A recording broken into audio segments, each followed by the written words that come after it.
Well,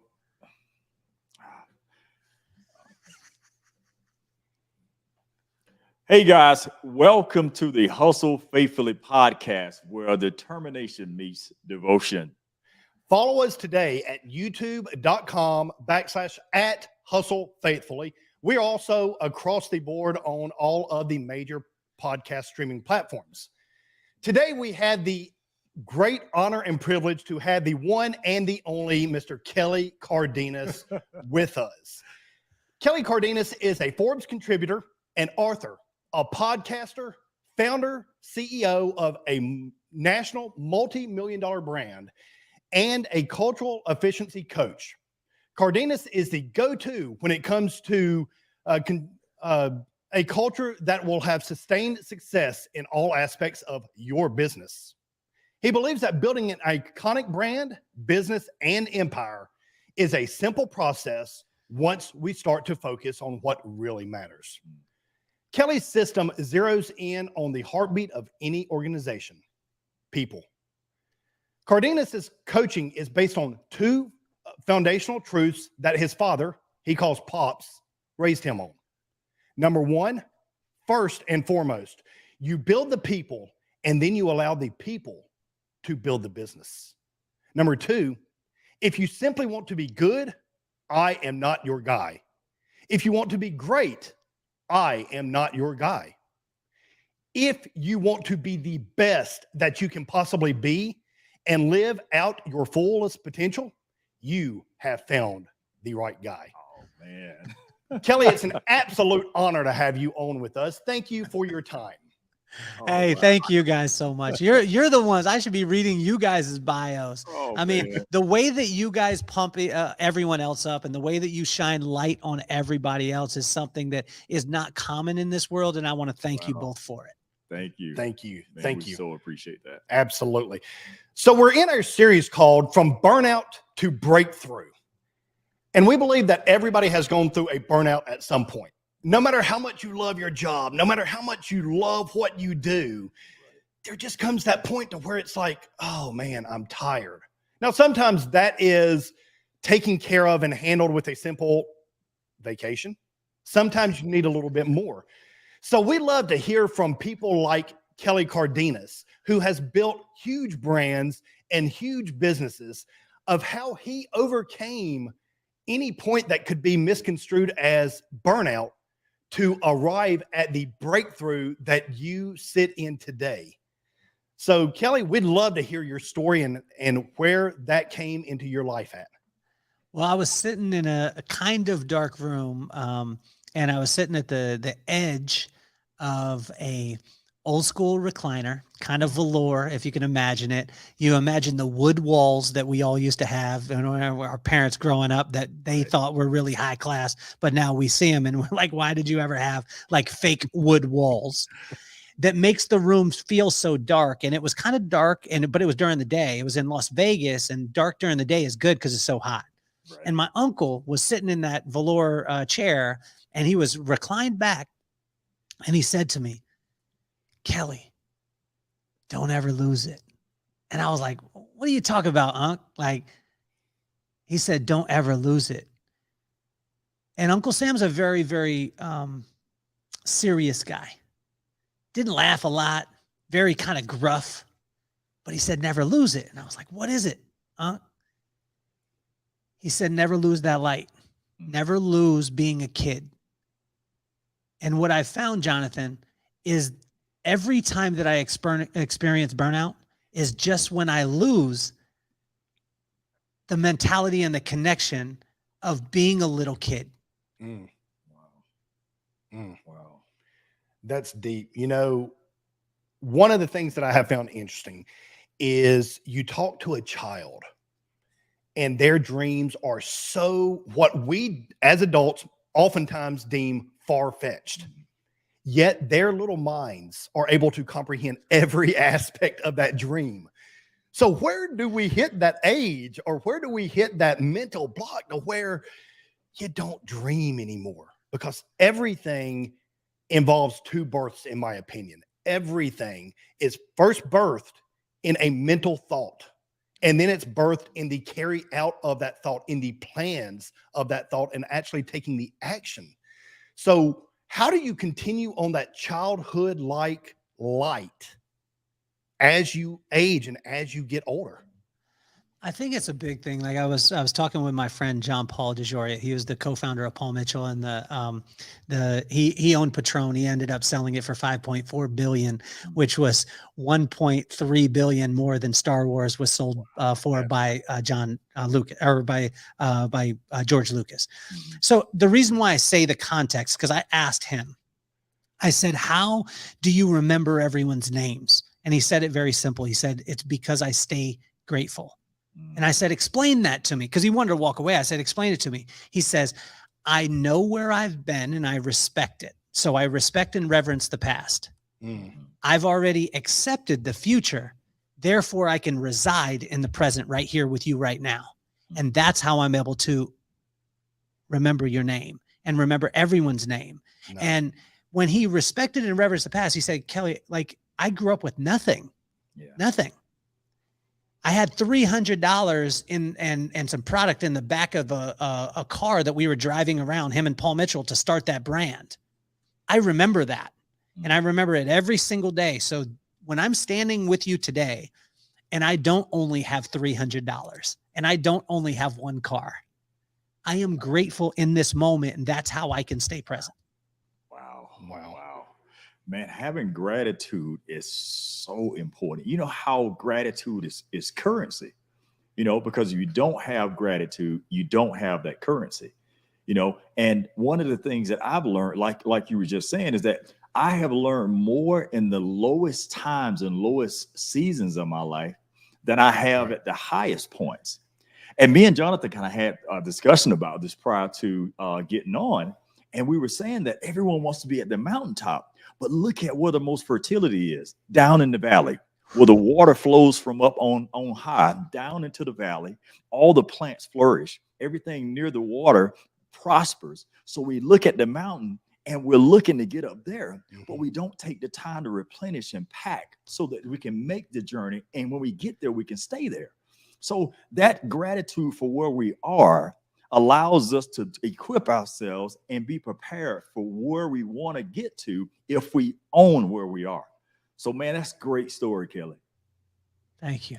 Yeah. So tell us one thing, Kelly, for yourself. What have been times in your life where you have run into something that seemed as if it would be detrimental, where most people would stop at that moment and would give in and would quit? But instead of you doing that whole idea of how you came up and the gratitude that you had allowed you to dig deep in that moment and to do exactly what you needed to do in order to equip yourself so that you could be where you are right now, succeeding and impacting lives. Well, I thank you for that, but I also want to give the caveat that when you said I built multi-million-dollar brands, then I've also lost them too. I've lost them at times. I've built them. They've fallen apart. And I tell you, like, I would say, where do you want me to begin? Would you want me to begin at the fact of, not being able to read very well and stuttering in front of my class when I was growing up? Would it be that I not getting that great of grades in school? Or would it be moving on to hair school when I first started off and not having the talent, not having it in my hands, as they would say, and, making deals? That's how I learned how to make deals. I made deals in beauty school because I was horrible at doing one thing, but I was okay at the other. Right. So I made a deal with my teachers. If I do 2 of this thing that I'm okay at, will you overlook this thing that I'm horrible at? And I negotiated at that time. So, and then when we move into the realm of business, right, I remember, getting my salon when I was in the professional beauty industry. I was in it for 30 years. We sold the salons and we moved on. But I remember, getting robbed once every 5 years, once every year for the first 5 years. And these were major break-ins, smashing the windows, do it, whatever. And I remember the last one. So they smashed my window, and then they walk over to the door and check the door, and the door's open. Wow. So they didn't even have to do that. And you know what they stole? Something less valuable than the glass that you had to replace. They stole my Keurig. Really? So at 2:00 in the morning, I have to wake up, Jonathan and Rico, and I have to drive across town about 45 minutes. I get there. So it's, 3:00. I'm dealing with the police. They smash my window, but walk in my door, steal my Keurig. Now I'm pissed. Wow. And I'm driving back home, and I'm driving kind of fast because I get done with all the police, and I get pulled over. Now you can imagine insult to injury. This is like, are you kidding me, God? Right.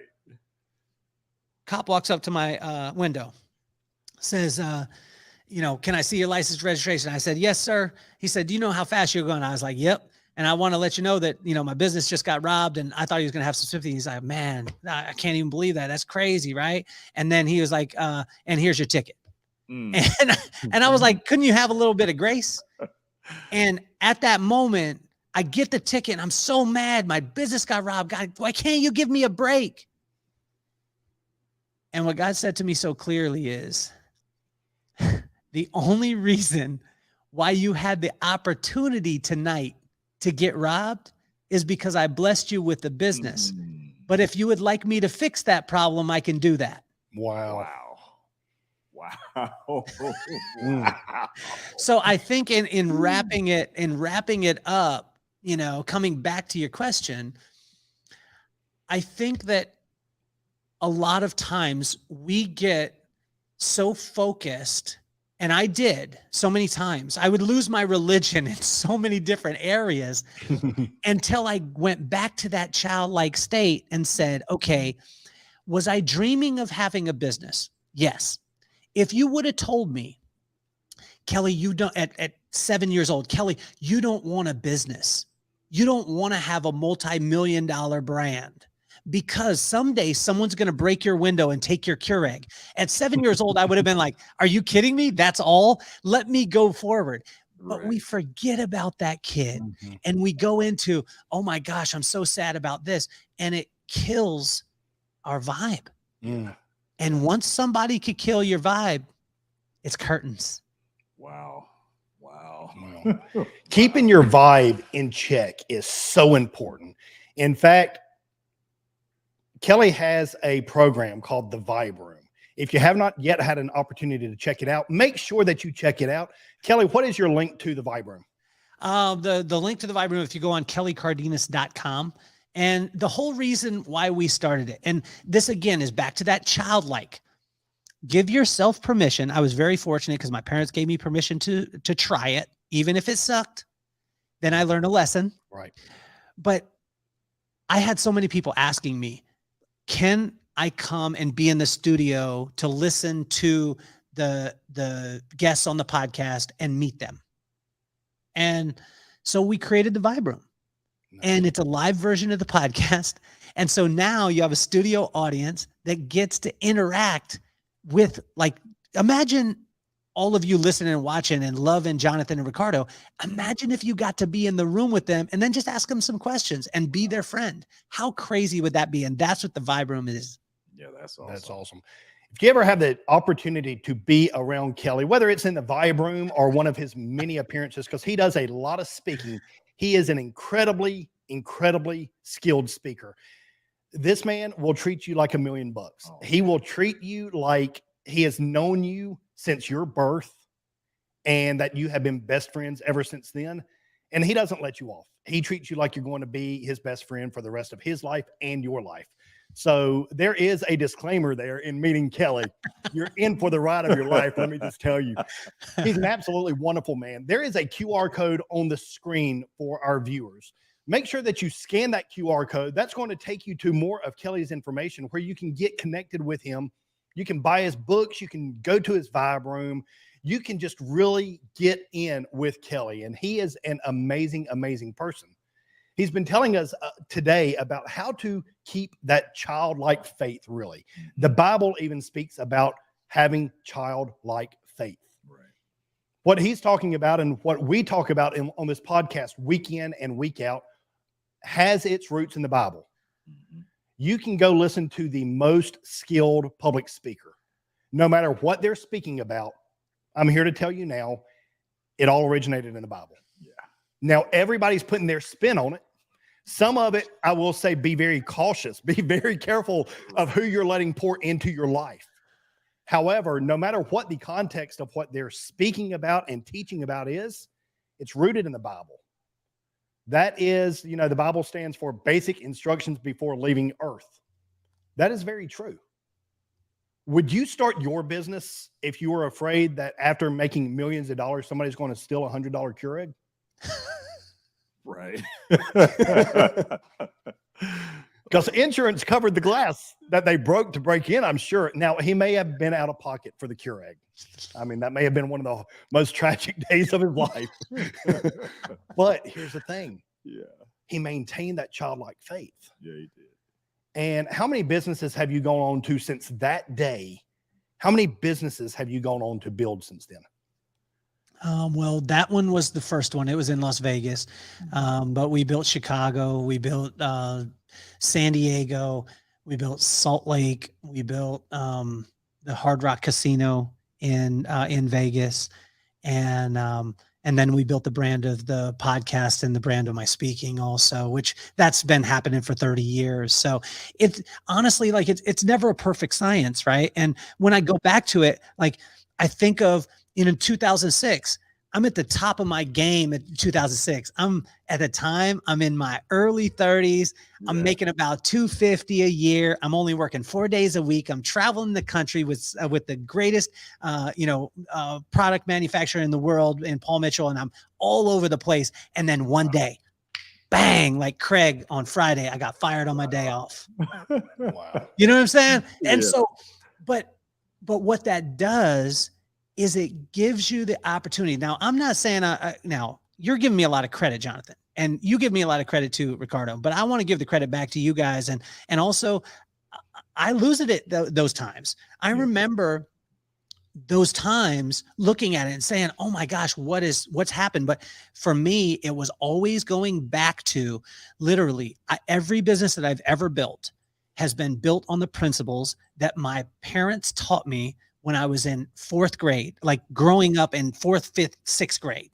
And if we can go back, like you were talking about, Jonathan, to keeping it simple and getting back to the roots and the foundation, I went back to that foundation, and that's what we've built every single thing on.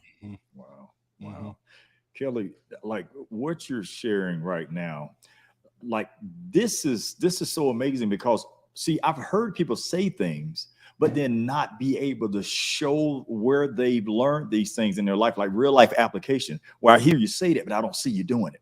But what you just explained on how these things happen with your business and then how you built other businesses after that was something that is so amazing, because I've heard you say something along the lines of when something breaks, I think you said in your work environment, that you should fix it as supernaturally fast as possible, and that it would be a foundational building block for hope or something along those lines. Well, you talked about all the times for 5 years, year after year, that this business was broken into. You could have stopped right then, but instead you fixed the things in that moment where God spoke to you and you say, let me fix this. Right. Because he has actually fixed me from the place that I was when I was a kid, with all these things going on with school and not feeling like I understand things the way others do.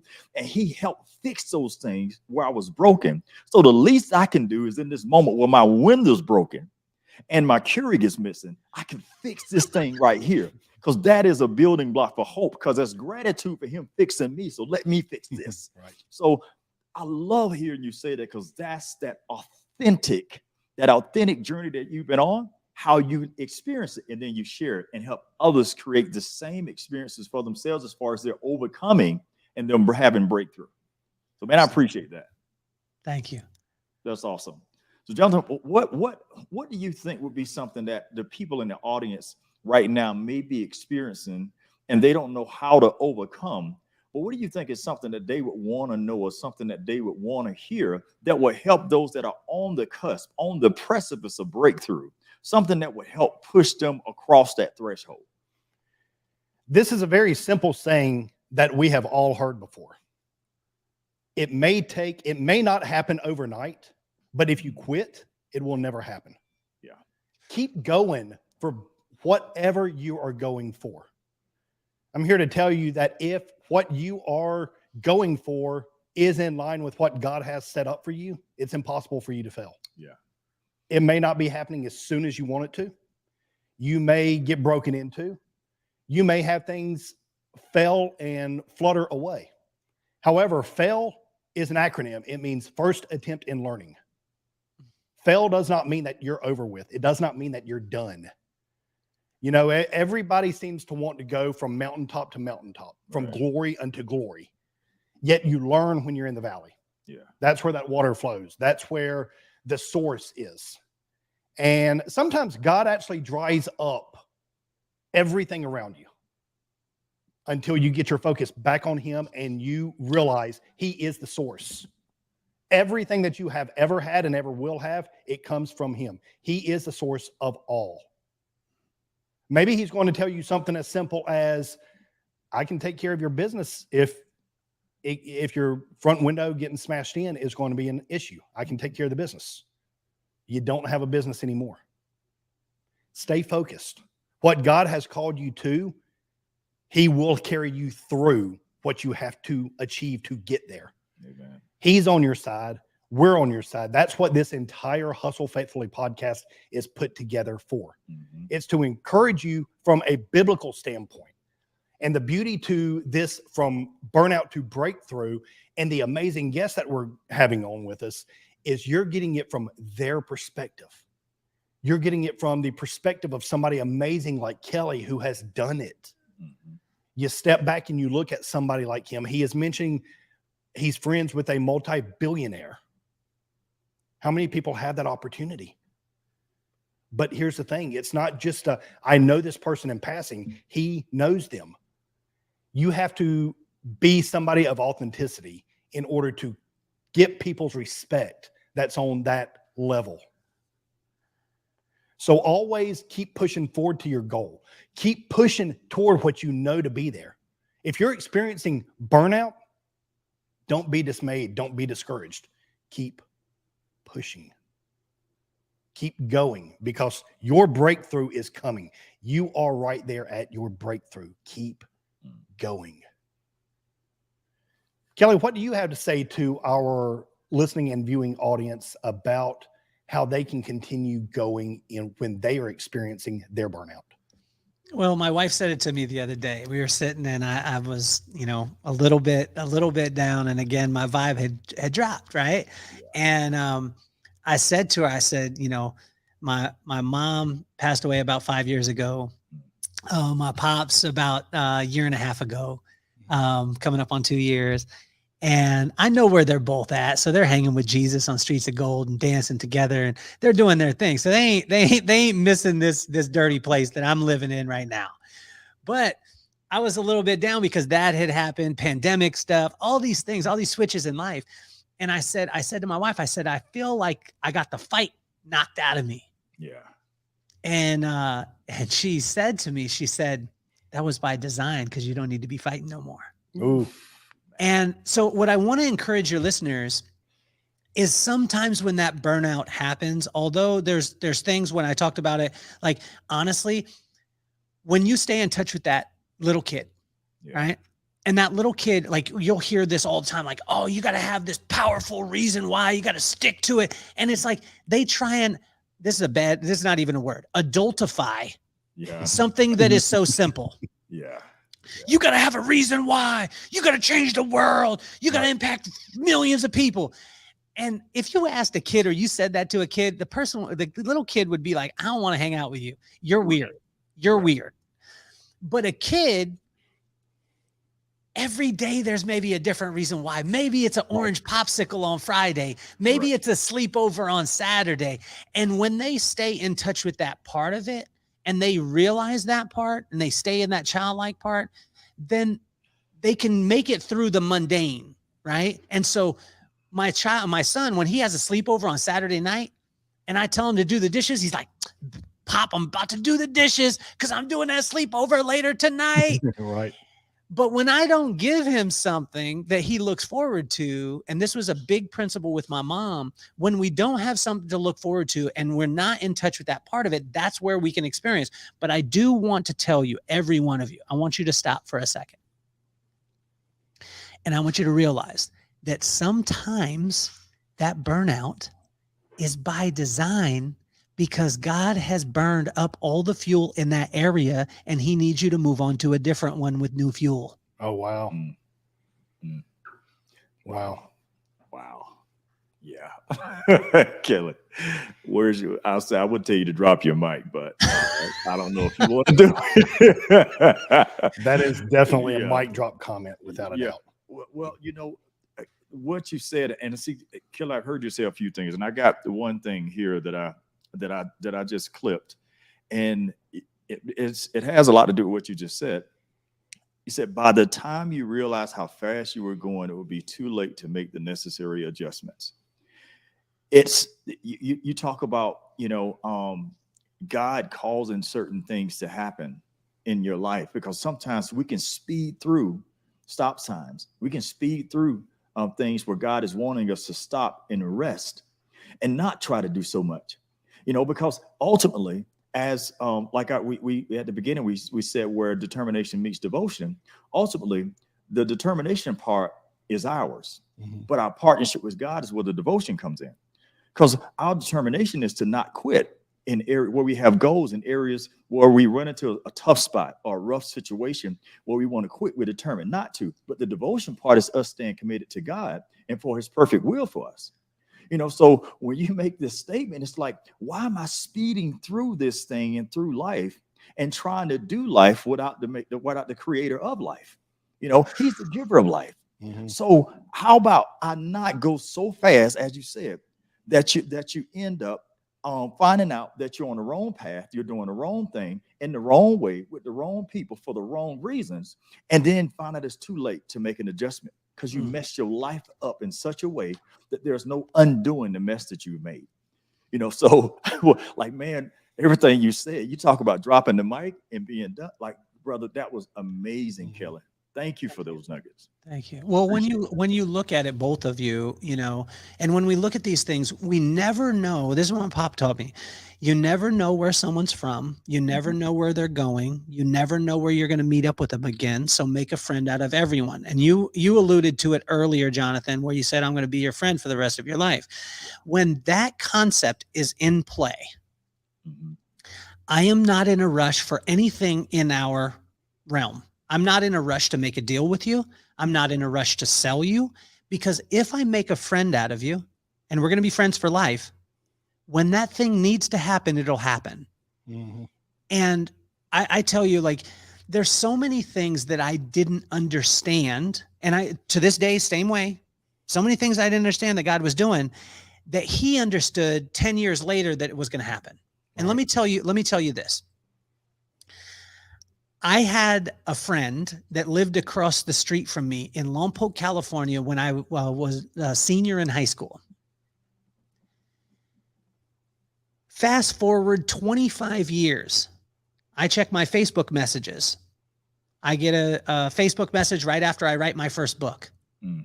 Hey, I would like to share your book with my staff. Would that be okay? Absolutely. I would love for you to come and speak to my staff. Would that be okay? Absolutely. And then I respond back, where do you work? Well, she happened to be the assistant warden at this only supermax prison in America where they hold El Chapo. Wow. I responded, and this is just me being a kid, the only way that I'll speak to the staff is if I get to speak to the inmates also. Wow.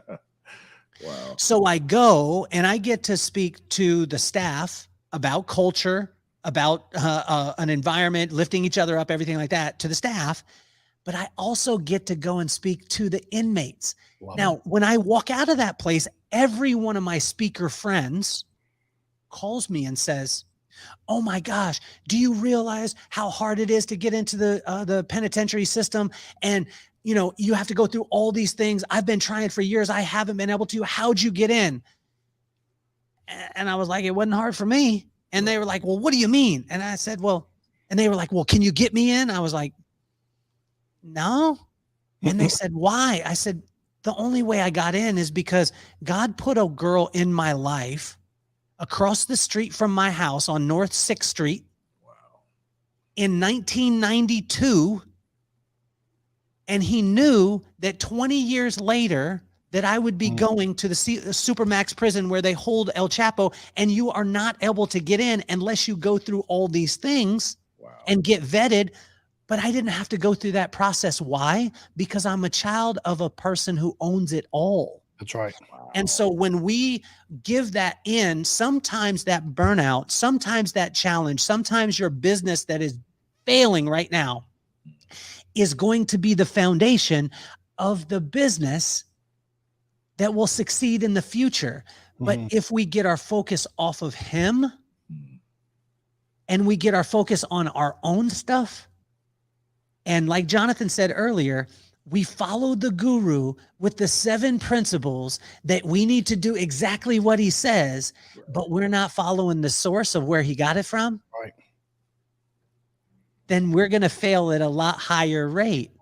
But also the cool thing is we do serve a God that will be able to utilize that failure and introduce you to your bankruptcy attorney who might have a sister that will be able to get you into the place where you're going. But you never know where someone's from. You never know where they're going, and you never know where you'll meet up with them again. So make a friend out of everyone and give reverence to the one who built it all and focus on him, and he will provide everything. Wow. Man, that's good. Ladies and gentlemen, Kelly has imparted so much wisdom to us today. Yes, he has. Keep your childlike faith. Remember your dreams as though you are still a child.